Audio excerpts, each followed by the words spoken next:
बा हो? बहरा गइल जरूरी बा। ये पागल बहरा ना जाई न कमाई तो पेट पर्दा कैसे चली बताओ। अच्छा तो जाई, लेकिन जाके वहाँ हमार 2-4 गो बात याद रख। कौन बात बा हो? सुनी सुनाओ। गुलरी के फूल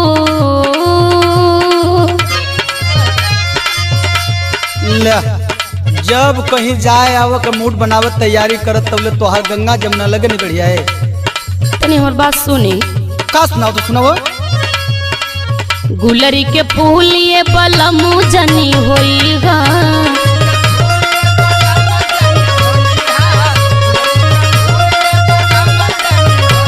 ना हो ना ऐसा कोनो बात नहीं थे। जति बड़ा बहराता भूल जनी जाइगा, जति बड़ा बहराता भूल जनी जाइगा। गुलरी के फूल ये बलमु जनी होइगा।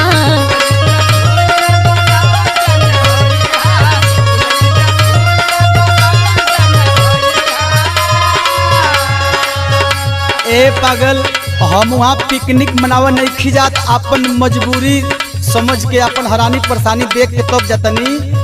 आज जन तोहार बात बनू तो के अपने दिल में बसा के रखेला रे पागल। ऐसा कैसे सोच ले तू?